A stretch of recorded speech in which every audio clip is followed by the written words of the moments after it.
ॐ नमो भगवते वासुदेवाय।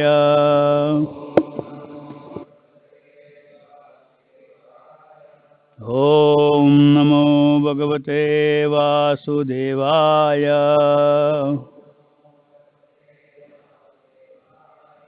नारायणं नमस्कृत्य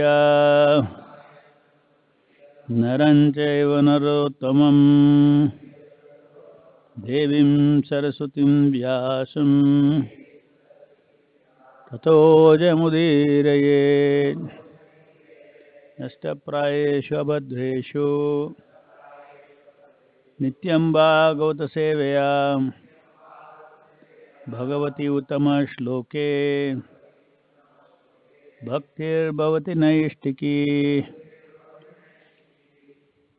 Reading from Srimad-Bhagavatam, 4th canto, chapter 6, text number 41.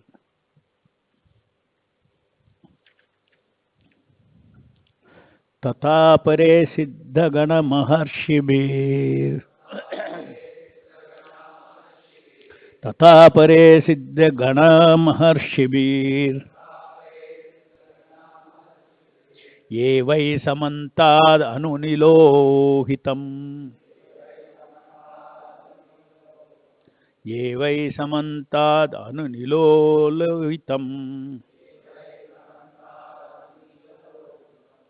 नमस्कृतः प्राह शशाङ्कशेखरम्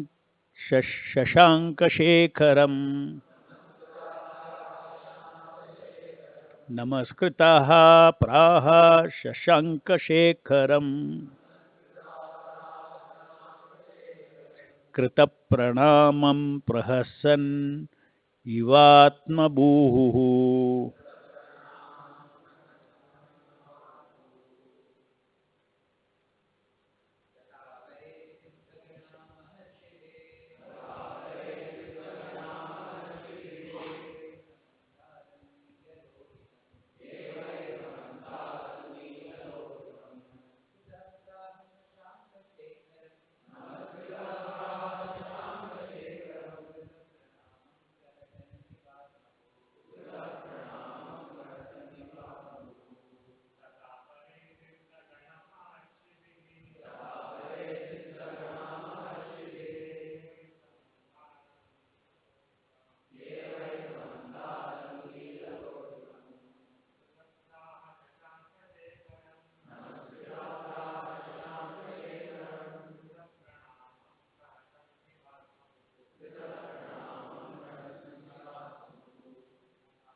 तथा so apare the others siddhaganaha the siddhas maharishibhihi along with the great sages ye who why indeed samantat from all sides anu after Nilalohitam Lord Shiva Namaskritah making obeisances Praha said Shashanka Shekaram to Lord Shiva Krita Pranamam having made obeisances Prahasan smiling Iva as Atmabhuhu Lord Brahma. Translation and purport by His Divine Grace Srila Prabhupada ki Jai. All the sages who were sitting with Lord Shiva, such as Narada and others, also offered their respectful obeisances to Lord Brahma. After being so worshipped, Lord Brahma smilingly began to speak to Lord Shiva.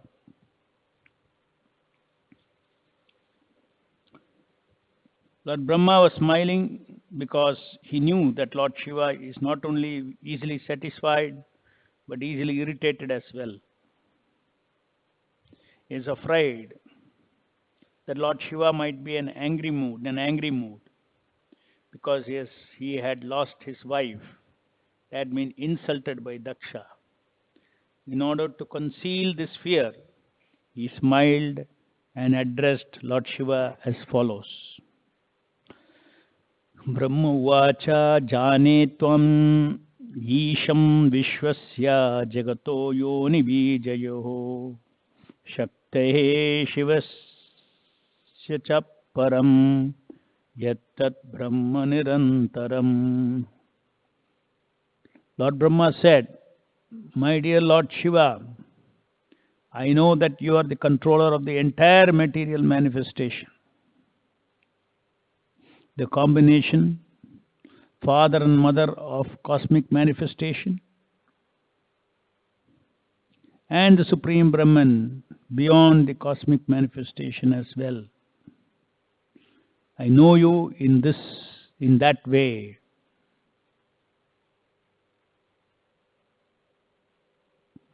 Purport. Although Lord Brahma had received very respectful obeisances from Lord Shiva, he knew that Lord Shiva was a more exalted position than himself. Lord Shiva's position is described in Brahma Samhita. There is no difference between Lord Vishnu and Lord Shiva in their original positions, but still Lord Shiva is different from Lord Vishnu. The example is given that the milk in yogurt is not different from the original milk from which it was made.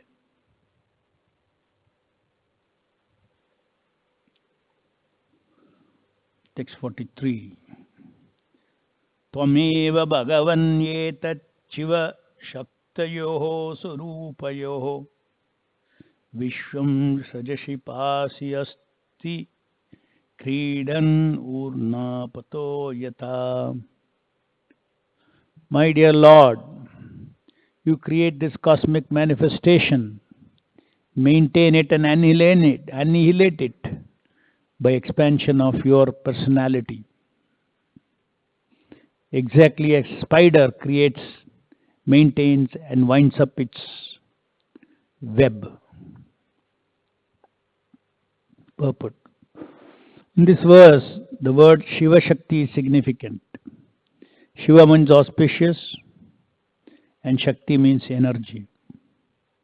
There are many types of energies of the Supreme Lord, and all of them are auspicious. Brahma, Vishnu and Maheshwara are called Gunavataras, or incarnations of material qualities. In the material world, we compare these different incarnations from different angles of vision. But since all of them are expansions of the Supreme Auspicious, all of them are auspicious, although sometimes we consider one quality of nature to be higher or lower than another. The ignorance or tamoguna is considered very much lower than others, but in the higher sense, it is also auspicious. Example may be given herein that the government has both an education department and criminal department. An outsider may consider the criminal department inauspicious. From the government's point of view, it is as important as the education department, and therefore the government finances both departments equally without discrimination. The sense the Bhaktivedanta purport. Om Ajnanatimrandasya Jnananjanashalakaya Chakshurunmilitam Yena Tasmai Shri Gurave Namaha. Nama Om Vishnupadaya Krishna Preshtaya Bhutale Srimate Bhaktivedanta Swami Niti Namine Namaste Saraswate Deve Gauravani Pracharine Nirvishesha Shunyavadhi Paschatya Deshatarine Jai Shri Krishna Chaitanya Prabhu Nityananda Shri Advaita Gadadhara Shivasadi Gaura Bhaktavinda Hare Krishna Krishna Krishna Hare Hare Hare Rama Rama Rama Hare Hare.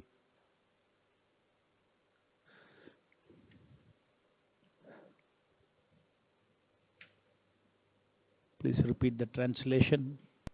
All the sages who were sitting with Lord Shiva, such as Narada and others, also offered their respectful obeisances to Lord Brahma. After being so worshipped, Lord Brahma, smiling, began to speak to Lord Shiva.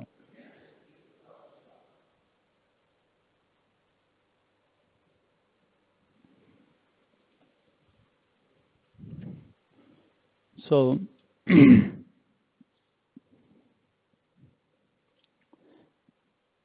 as soon as Brahma arrives,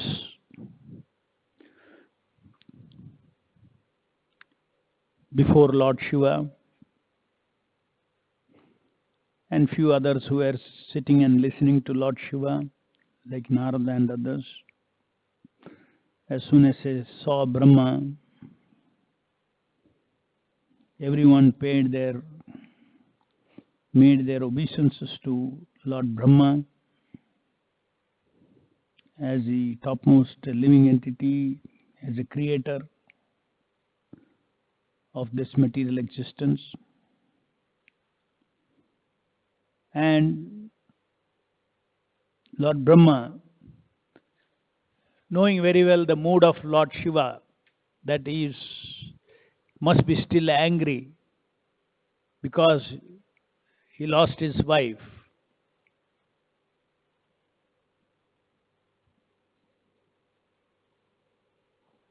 Because of Daksha. So Brahma was very smilingly started speaking. It is said that he very smilingly started speaking to cool down the anger of Lord Shiva. The very purpose of Lord Brahma coming there to Kailash, accompanied by the demigods,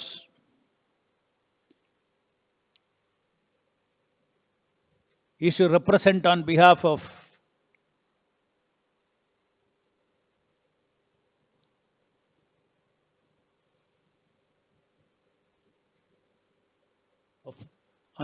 all the the Daityas, all the Asuras, all the Bhutaganas,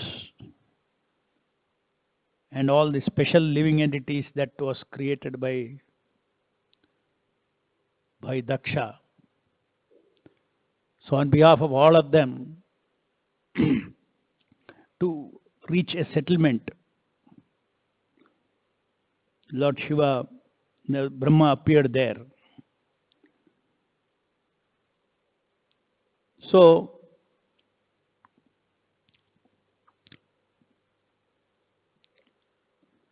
Prabhupada says, Brahma was smiling because he knew Lord Shiva is not only easily satisfied, but easily irritated as well. He was afraid that Lord Shiva might be in an angry mood because he had lost his wife and had been insulted by Daksha. In order to conceal this fear, he smiled and addressed Lord Shiva as follows. And Lord Shiva, he glorifies Lord Shiva. My dear Lord Shiva, You are the controller of the entire material manifestation, the combination of father and mother of the cosmic manifestation, the Supreme Brahman beyond the cosmic manifestation as well. And I know you in that way. So even Lord Brahma knew Shiva's exalted eternal position. Therefore, he is glorifying him as the controller of the entire material manifestation, combination of father and mother of the cosmic manifestation. And also a Supreme Brahman. And therefore Prabhupada explains that Lord Shiva, there is no difference between the original positions of Lord Vishnu and Lord Shiva. There is no difference between the original positions. Therefore, he can be referred to as Brahman, Parabrahman. The Vishnu is Parabrahman. So, example is given that the milk in yogurt is not different from the original milk from which it was made. So, this is the description in Brahma Samhita about Lord Shiva, and Prabhupada elsewhere explains, even though yogurt has come from milk, yogurt is yogurt in its function and milk is milk in its function. Yogurt doesn't function like milk. So therefore, the difference is also there. So Lord Shiva is in charge of the mode of ignorance in this material world. Brahma is in charge of mode of passion, and Vishnu is in charge of the Sattva-guna, the mode of goodness. And that is how the three predominant deities of this each material universe, their respective responsibilities are on the basis of managing the three gunas. Activities connected to those three gunas also.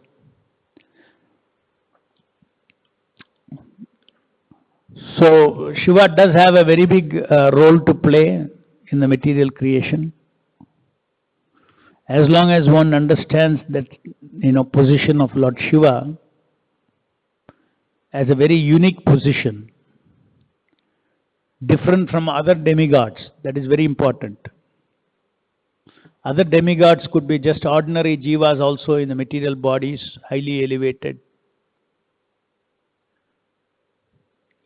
We can all become different demigods because it is a position.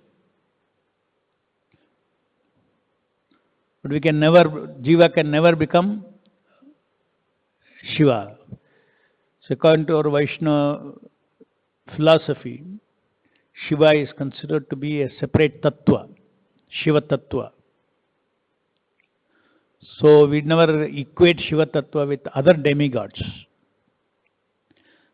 But at the same time, functionally, we worship him as Vaishnava, Parama Vaishnava, not as Parabrahman. Philosophically, if you go, yes, originally the substance of Vishnu and Shiva is same, as Prabhupada is explaining. Like milk has become curd now.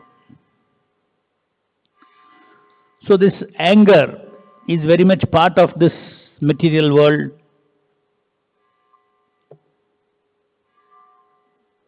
But when great devotees, they handle anger, it is different. Or when anger is used in devotional service, that is also not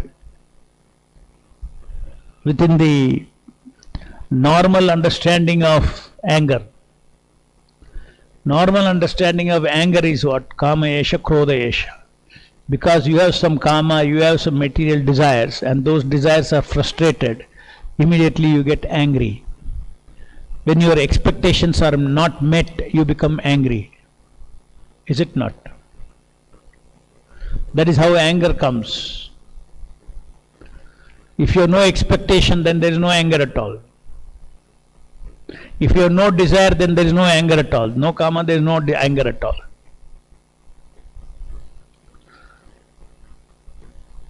But then Vaishnava philosophy, is it a philosophy of no desires?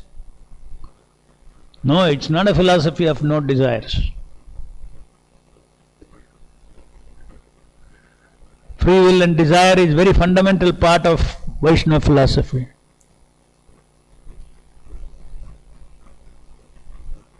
Eternally there is a role for desire.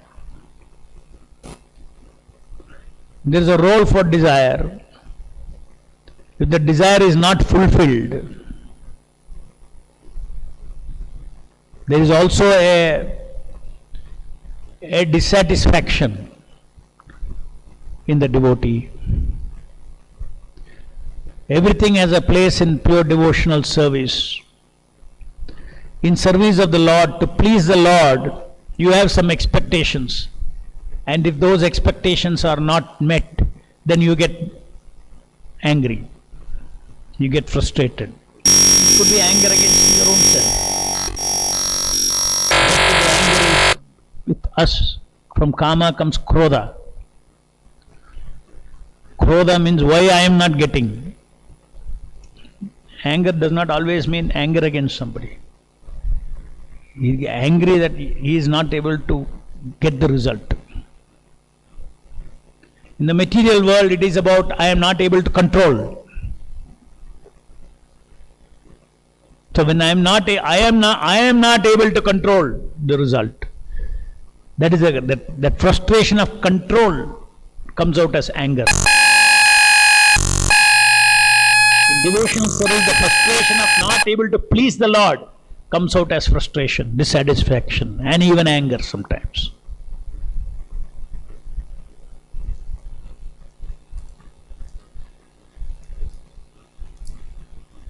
And Srila Prabhupada was a perfect example of a transcendental person who did not spare.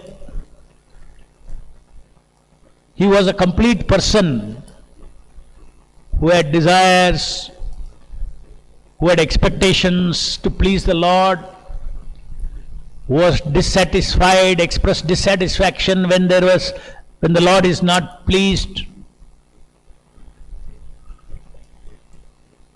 or expressed dissatisfaction, angry with the disciples, chastising the disciples for not following his instructions properly, chastising his disciples to correct them, because that is a guru's duty.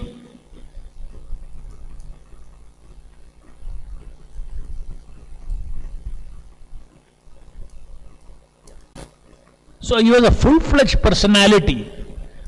Proper self-realization, God-realization means all these feelings are there. It's not that, like the Mayavadis say, okay, what kind of sadhu you are? You become angry. You are not a sadhu. Immediately, this is the standard, especially in India.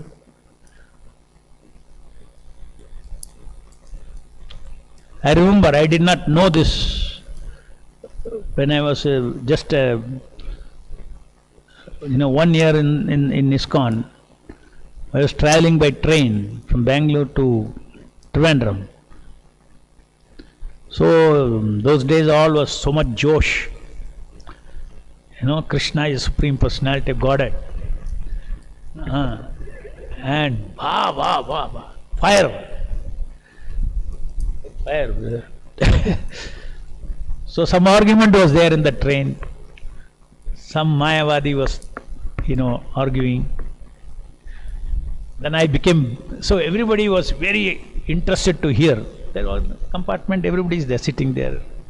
5 people here, then 1 person the other side, all sit, they're all hearing. The other 2 people know, the single seat, they also came and sat here. So discussion is going on. I am telling about Krishna and this, that, Supreme Lord is a person, he is absolute, and this and that, all these things. Somehow this fellow told some offensive thing. Then immediately I got angry. In 2 minutes I saw the two people who came from that side, they went back. And after some time, others also started doing different things. So in India, people are so sensitive. The sadhu gets angry. Hey, he is not achieved anything. According to them, sadhu means, no anger, om shanti, shanti, shanti. Be in the space. You go to Ramakrishna mission or any other missions, different missions in this country. You will see sadhus, they won't walk fast. Why? I mean Sattva-guna. Slowly they will walk.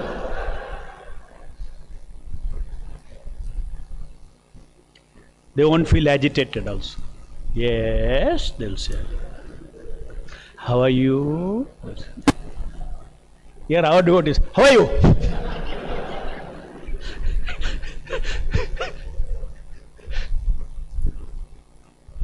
Whatever they have, they engage in the service of the Lord without artificially, doing all these things. Of course, everything has to be done in Sattva-guna, which is in higher taste, no doubt. But these anger, these gunas, they have their own role to play in pleasing Krishna. Nothing in the jiva, no quality in the jiva is not utilizable for Krishna. And that is what Prabhupada demonstrated in his pastimes. The living Acharya, you learn all these things from the living Acharya. Every time our reference is to Srila Prabhupada, the living Acharya. Acharya means one who sets an example of how to be a devotee. Then we see Srila Prabhupada is angry in this, that, all those things. Then we learn, oh, no problem, okay. That means transcendental anger can also engage in service of Krishna. Because we first understand that Prabhupada is transcendental. It's not that, okay, I am temporarily, I have come down in the material world, I will accept, therefore I have to be angry, otherwise I will never be angry. No, he is always transcendental, he is Paramahamsa. Crossed all stages and established in the Supreme Lord. The person who is established in Supreme Lord, how can he be angry? When he sees that he is dissatisfied with himself about something he is offering to Krishna, then he becomes dissatisfied. So disciples, if they are not able to do something, because he has a great sense of duty as a spiritual master, Srila Prabhupada. Therefore Prabhupada chastises so many chastisements, and now today, after so many years, though devotees, they all remember chastisement the most. And now they say that chastisement was the nectar they got from Prabhupada. But at that time it was not nectar. At that time practically some of them were devastated. Mind was spinning. Went and locked up in some room and sat. My guru told me like this.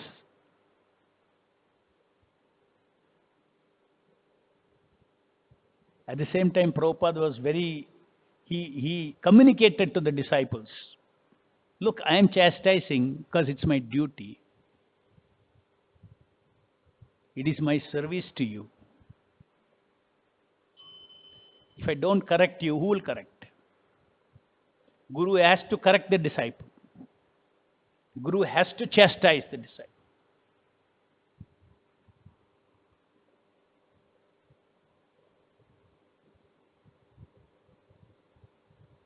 So there are so many leelas where Srila Prabhupada blasted the devotees.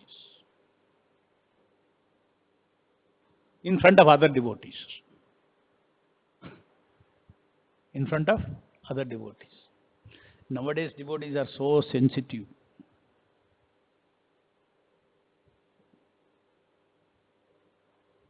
Because the parents have all brought up so much, never chastising. So they come to Brahmachari ashram, somebody is disturbed. I see while giving association to devotees, one of the very surprising, one of the many questions that younger devotees, very just recently joined, maybe in 1 year they can learn all these things. The first year, the biggest question is what to do, Prabhu, when somebody scolds me. You know, my whole day goes away. Somebody scolds me, my authority scold me, then I am disturbed. Because there is no training of, a real upbringing is where there is guidance, where there is encouragement and chastisement. The parents should chastise and encourage also. Most of the parents are afraid to chastise because they think the child will think I don't love the child. They're always afraid about they lose their love of the child. Just like, sometimes the parents ask, you love father more or mother more? Standard question.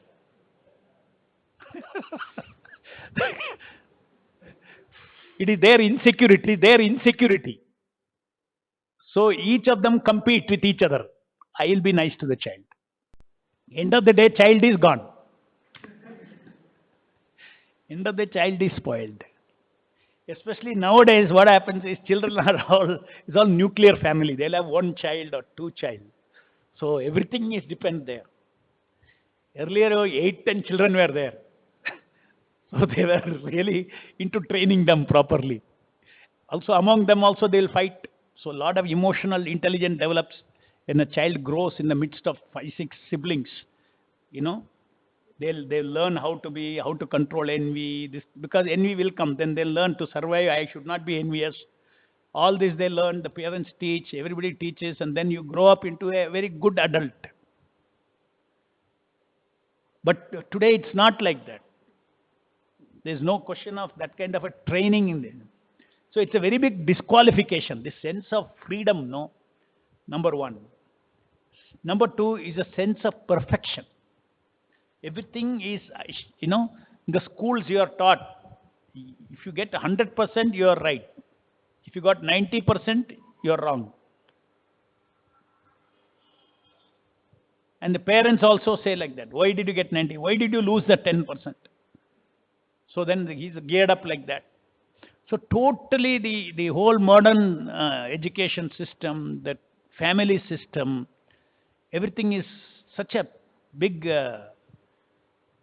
mess that there is no proper growth of an individual, no opportunity. So that's why they get very disturbed. If you're scolding, they get disturbed. Two things. Either ego-wise they are disturbed, or they are disturbed thinking that, oh, I did wrong. To her is human.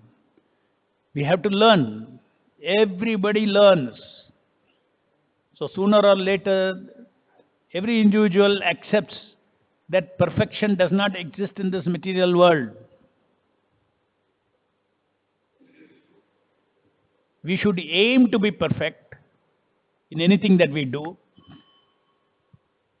But we should know that we may not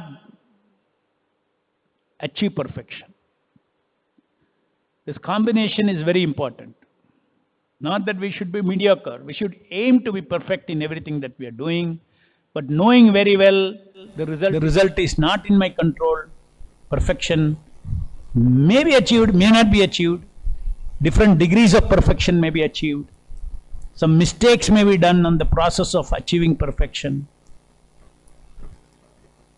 So the spirit of trying to achieve everything nicely for Krishna is very important, because it implies that you are giving attention to his service. It is not about material perfection. It is about the consciousness. I am trying to do something nicely for Krishna. That is a consciousness that is required.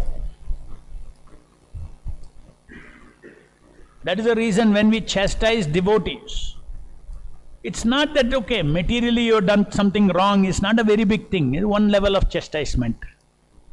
But when there is an attitude problem, you neglect the Lord's service, then that is little bad. Then there is a spiritual mistake there. You were so attentive, still you did some mistake. It's natural, it's understood. And we also, when we get chastised, we should think like that.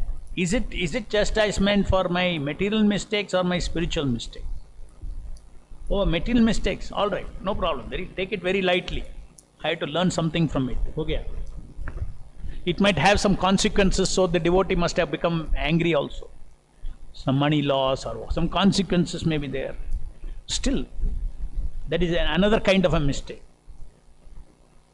Negligence. Inattentive to the service of the Lord. Because of that this happened. Yes, spiritual mistake. I should definitely be very sensitive to it. I should learn from this and feel bad. Little bad you should feel. But the feeling bad is ultimately for what? To correct one's mistake. Saying I am sorry, I am repentant, all this is not so important as I'll correct my mistake. The first two are useless if you don't do the third one. I'll correct my mistakes. When you correct your mistakes, then you grow. So everybody who points out my mistakes, my corrections, corrects me, they're all my friends. So one should never think, one should become used to it. Correction, mistake, correction, mistake, correction, mistake, correction. You should take it in a very positive spirit, and you should not think that I am already perfect. Maybe you're 25 years old, 26 years old. How can you expect everything that you do will be perfect? So therefore nobody scolds you. So somebody scolds you. And who scolds you? The person who was already scolded when he was there. You may be today assistant pujari. Somebody who is a 2-year-old devotee, he is scolding you. I am Madhu Pandit Prabhu scolds is all right. How can he scold?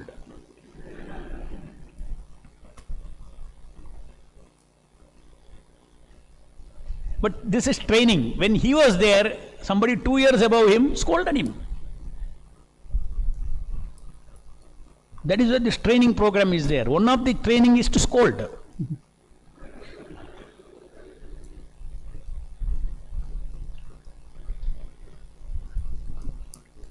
What you learnt, if the person is making mistake, you teach him. Once you tell, twice you tell, 3 times you tell, he still does, then scold him. He will become very disturbed. Take scolding normally, aayega jayega. That should not disturb your whole day, should not disturb your whole consciousness. So this is all very much part of Krishna conscious growth. And Prabhupada, through his activities, he set these examples. And when there is a purpose, exclusively there is a purpose for Prabhupada getting angry. The purpose is pleasure of the Lord. Once Prabhupada was in Vrindavan, and one devotee was supposed to stay as a guard outside. And then when Prabhupada saw that that boy was not there, then where is this boy? Where is this? He was very angry. He is supposed to be here. Why is he not angry? Then Navayavendra Maharaj was passing by, and Prabhupada said, called him in and said, find out where is this boy. And then finally, he started searching for him and brought him to Prabhupada. And Prabhupada was blasting him. Your duty is to be here. Why are you roaming here and there? And he was a small boy. He was shivering. And this Navendra Maharaj was also saying, he was standing next by, he was also shivering. So much angry Prabhupada, so shivering. And then finally that boy went away. And then this Navendra Maharaj asked Prabhupada,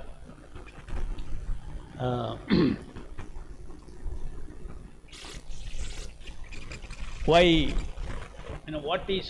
what should the disciple think when the spiritual master chastises like this? Then Prabhupada said that he should think he is very fortunate because Guru's attention has fallen on him and he is correcting him. And it is good duty of Guru too. That means chastisement from Guru means it is a very special mercy.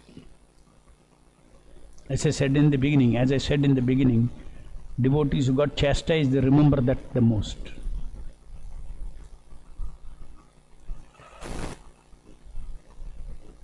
There was another story narrated by a devotee.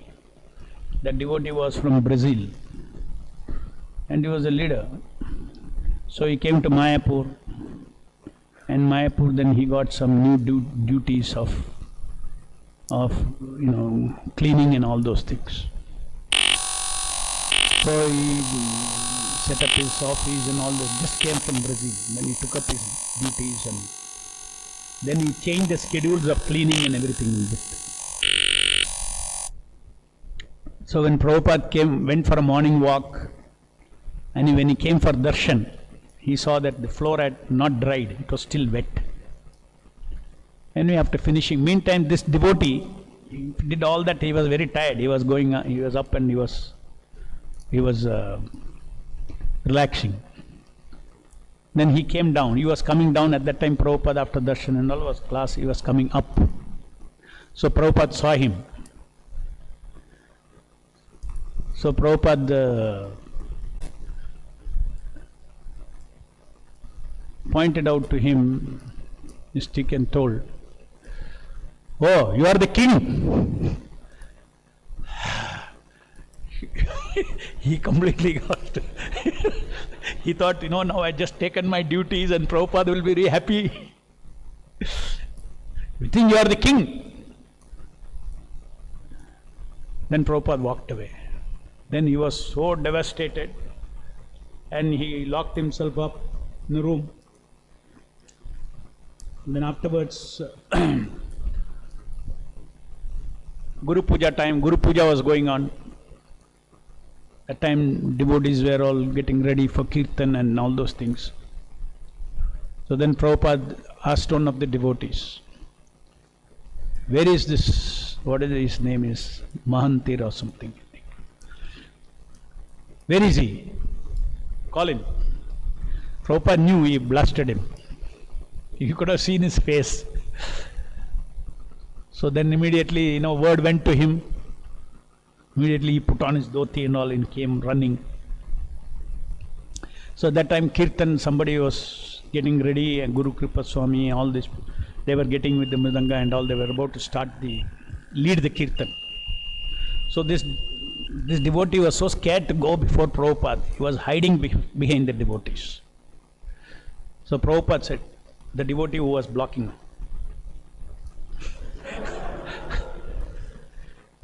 And then this other devotee was ready to lead the Kirtan. So Prabhupada said, no, he will lead the Kirtan. Wow, he was in bliss. So Prabhupada made him lead the Kirtan.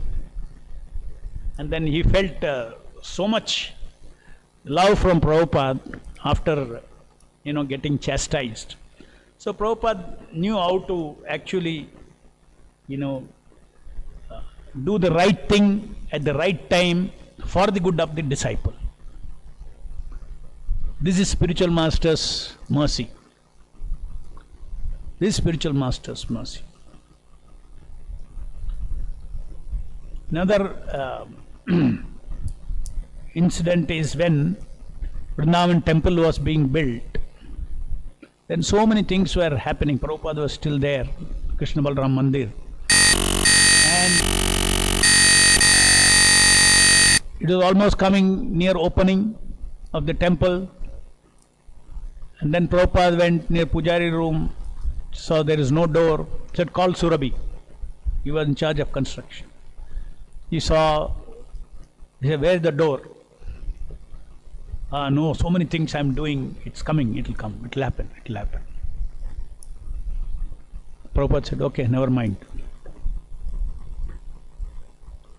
After 1 week he went, so again door is not there. So Prabhupada again called him.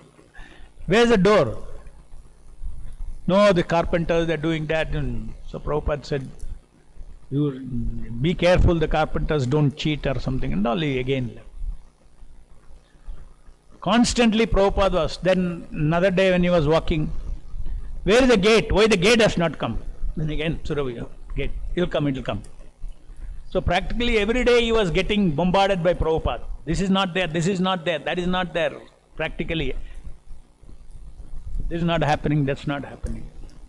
Then afterwards the temple was, almost completed and all. And then everybody was so happy, very beautifully it has come, and Prabhupada, everybody was walking.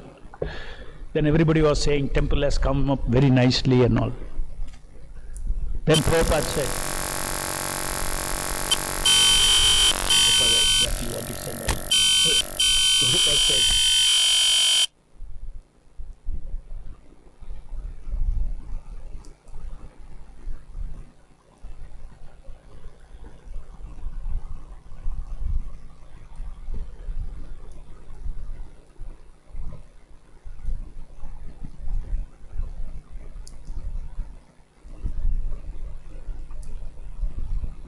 yeah. So, one disciple said, he has worked very hard, his work is excellent.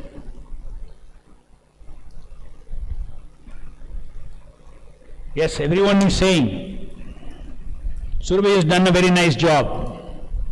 But me, Srila Prabhupada said, laughing, I am simply criticizing, saying, why are you doing?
And there were two simple women who were doing this, foreign Matajis. They were doing this service.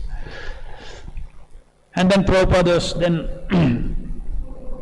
Prabhupada said, why you say foreign? Should write American in European. And then he told all this, and then he told another devotee to help these two Matajis to correct those flyers. Then Prabhupada said, I chastise you because it is my duty. Disciple is related to discipline. So it is my duty to my disciples. Otherwise I am not upset with anyone. I simply do this to discipline you because you are my disciples. Srila Prabhupada consoled those two Matajis, saying they were sincere and lacked expertise because of poor upbringing. Plus Prabhupada appreciated that Western women are not like Indian women. They are on their own, going out and doing all these things.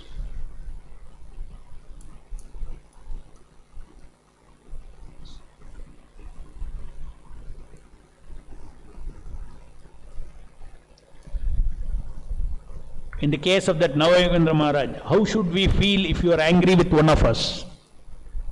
Prabhupada replied, if the spiritual master is angry, you should be pleased.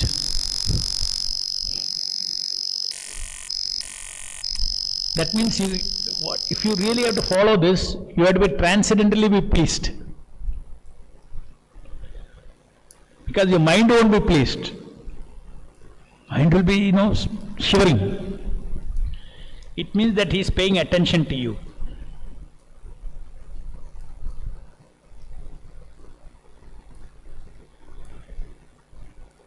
Prabhupada went on to say that there are so many hundreds and thousands of people in the streets, but no one is looking after them.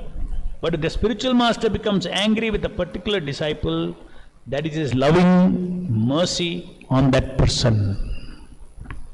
So anybody, spiritual master, correction, the nature of the learning. Any guru means nature of learning. You can't learn anything unless you are willing to be corrected, unless you are willing to be chastised. From imperfection comes perfection. From mistakes come perfection, from doing mistakes. So devotees, they should not be afraid about doing mistakes. I will not do some work because I am afraid of mistakes. They should do. Trying to avoid the mistakes, they should do.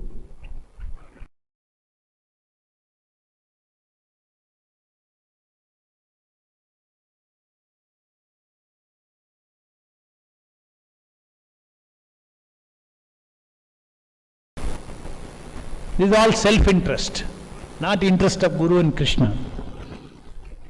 I am more important. Any questions? Yes. Mike.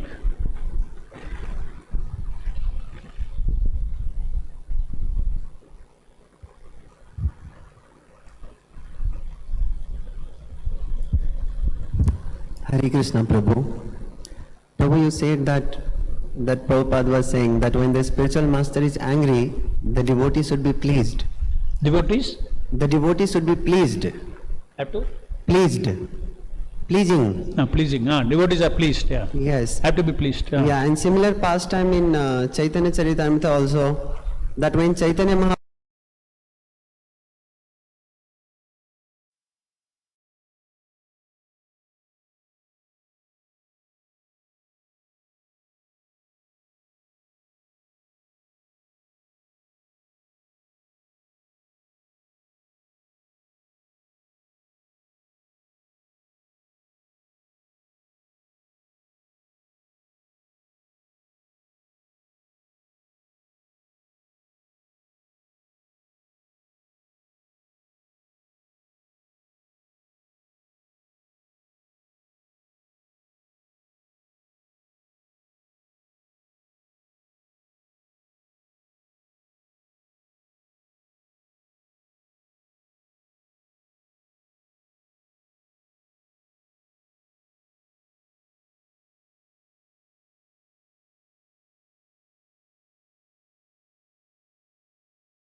this, then on the end they will accept, yeah, it's a mistake.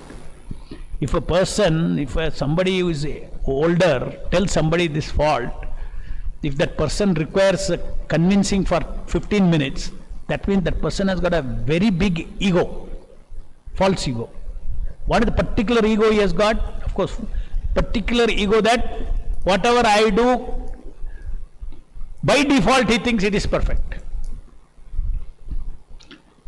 Whereas one should by default think that I can try to be perfect but will not be perfect.